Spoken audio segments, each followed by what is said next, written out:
दोस्तों, व्यतीत वर्ष आपकी यादों में रह जाएगा तो आने वाला वर्ष हाथों में आ जाएगा। यह आप पर निर्भर करता है कि कौन सा रास्ता चुनना है। मिथुन राशि वाले दोस्तों, ग्रह गोचर के अनुसार नव वर्ष 2025 आपके लिए महत्वपूर्ण रहने वाला है। इस वर्ष एक राशि पर लंबी अवधि तक संचार करने वाले सभी ग्रहों गुरु, शनि, राहु और केतु का राशि परिवर्तन है। इन सभी ग्रहों का राशि परिवर्तन जीवन में बेहतरीन बदलाव लेकर आएगा। एक राशि पर छोटी अवधि तक संचार करने वाले ग्रहों सूर्य, मंगल, बुध और शुक्र को तो हर वर्ष अपनी नीच और उच्च राशि में संचार करने का मौका मिलता है, लेकिन लंबी अवधि तक संचार करने वाले ग्रहों को यह मौका बहुत लंबे अरसे बाद मिलता है।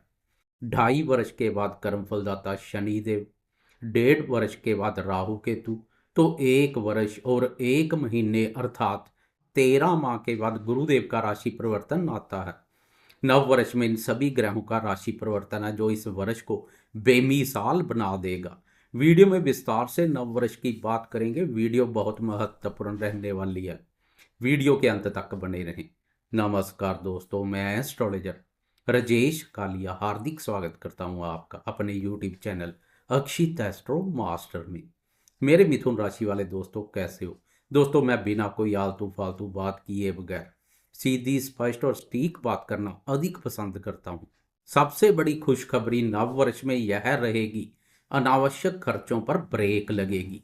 आप बचत करने में सफल रहेंगे।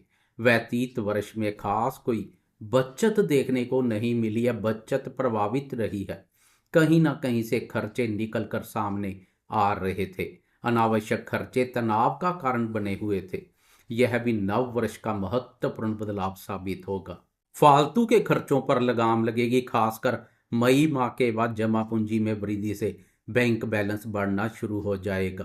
करियर में बनी उतार चढ़ाव जैसी स्थिति से भी छुटकारा मिलेगा तथा करियर में स्थिरता आएगी। लंबे समय से रोजगार की तलाश कर रहे दोस्तों के लिए भी नव वर्ष अनुकूल रहेगा। इस वर्ष रोजगार के अनुकूल अवसर मिलेंगे। आप भी अपनी मेहनत करने से पीछे नहीं हटेंगे। कंफर्ट जोन से बाहर आकर मेहनत और प्रयासों से इतिहास रच देंगे। पिछले कुछ वर्षों से भाग्य के सुख एवं सहयोग में महसूस हो रही कमी भी दूर हो जाएगी। अब वह समय आ रहा है जब भाग्य भी आपके साथ साथ चलेगा। मुश्किल दिखाई दे रहे रास्तों से भाग्य सरलता से पार करा देगा। दिव्या शक्ति आपकी रक्षा करेगी। भाग्य और कर्म दोनों का सुख एवं सहयोग मिलेगा। लेकिन नव वर्ष में कर्म बा पर कर्म फलदाता शनिदेव संचार करेंगे। इसके फलस्वरूप आप भाग्य से आगे कर्म को रखेंगे, भाग्य भरोसे नहीं बैठेंगे। मेहनत पसंद शनि आपको कर्म प्रदान बनाएगा। भाग्य तो आपके पीछे स्वयं भागा चला आएगा, क्योंकि गुरुदेव की भाग्यवा पर दृष्टि पड़ेगी। इससे आप भाग्य के पीछे नहीं भागेंगे, बल्कि भाग्य आपके पीछे भागा चला आएगा। वह दोस्त जो विदेश में अपना करियर बनाने का सोच विचार बना रहे हैं या अपने देश में रहकर किसी मल्टीनेशनल कंपनी के साथ जुड़कर कार्य करने की इच्छा रखते हैं, कर्मफलदाता शनिदेव उनको भी मायूस नहीं करेंगे। उनकी इच्छा भी पूर्ण होती दिखाई देगी। विदेश कारक शनि की कृपया से करियर का विस्तार विदेश तक संभव है। व्यापारी दोस्तों को भी बहुत बड़ी राहत मिलेगी।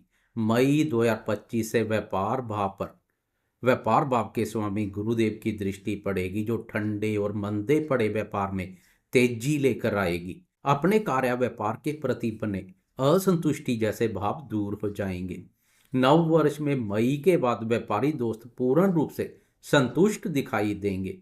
आप कोई नया कार्य व्यापार शुरू करने या पुराने व्यापार में नया निवेश करने का सोच विचार बना रहे हैं तो करने के लिए मई माह के बाद का समय काफी सकारात्मक बना हुआ है। ग्रहों की शुभता का भरपूर लाभ मिलेगा। व्यापार में विस्तार के रास्ते खुलेंगे। राहु केतु के राशि परिवर्तन से भी सुख चैन में वृद्धि होगी। पिछले समय से मन में महसूस हो रही सुख शांति की कमी से छुटकारा मिल जाएगा, क्योंकि सुख स्थान पर केतु का संचार तो कर्म भाव पर राहु का संचार घर परिवार हो या कार्य क्षेत्र दोनों पर नकारात्मक प्रभाव डाल रहा है। राहु से अधिक केतु का सुख स्थान पर संचार अधिक नकारात्मक बना हुआ है। चतुर्थ भाव सुख भाव पर केतु का संचार सुख शांति में कमी करने का कार्य कर रहा है। खासकर माता जी के सुख, स्नेह, सहयोग, स्वस्थ और स्वभाव पर भी काफी नकारात्मक प्रभाव डाल रहा है। नव वर्ष में इससे भी छुटकारा मिल जाएगा। केतु के अत्यधिक उत्तम फल मिलने शुरू हो जाएंगे। मई माह में राहु भाग्याभाव तो केतु पराक्रम भाव पर मोर्चा संभाल लेगा। गोचर में केतु के भी मंगल समान फल देखने को मिलते हैं। जैसे पराक्रम भाव पर मंगल का संचार साहसी और पराक्रमी बनाता है, ऐसे केतु आपके साहस, पराक्रम और आत्मविश्वास के स्तर को अत्यधिक मजबूती प्रदान करेगा। पराक्रम भाव और सूर्य की राशि सिंह में केतु का संचार शेर के समान साहसी बनाएगा। पिछले वर्षों की तुलना में हौसले बुलंद देखने को मिलेंगे। आपका अपने प्रति विश्वास और मजबूत इरादे नव वर्ष में आगे बढ़ने और कुछ नया करने के मौके प्रदान करेंगे। पराक्रम भाव पर केतु का संचार तो कर्म भाव पर कर्म फलदाता शनिदेव का संचार आपको अपने लक्ष्यों से रुकने और झुकने नहीं देगा। लगातार आप अपने लक्ष्यों को हासिल करने के लिए प्रयासरत रहेंगे। काफी हद तक आपके प्रयास सफल होते भी दिखाई देंगे। नव वर्ष में मेहनत और प्रयासों का पूरा फल आर्थिक उन्नति, लाभ और सफलता के रूप में मिलेगा। शिक्षा, प्रेम संबंधों, संतान क्षेत्र और दाम्पत्य जीवन के संबंध में भी बहुत बड़ी खुशखबरी है। नए वर्ष में इन क्षेत्रों के संबंध में गुरुदेव का आशीर्वाद मिलने जा रहा है। गुरुदेव का आशीर्वाद पिछले समय से पेश आ रही परेशानियों को दूर कर प्रसन्नता का भाव पैदा करेगा। संतान क्षेत्र से सुखद अनुभव का एहसास करेंगे। पिछले समय से संतान कारक गुरु का 12वें भाव बाधक स्थान पर संचार संतान क्षेत्र पर नकारात्मक प्रभाव डाल रहा था। हर कार्य में विघ्न और बाधा देखने को मिल रही थी। संतान से संबंधित अनावश्यक खर्चे भी तनाव में वृद्धि करने का काम कर रहे थे। अब संतान क्षेत्र पर भी सकारात्मक प्रभाव पड़ेगा।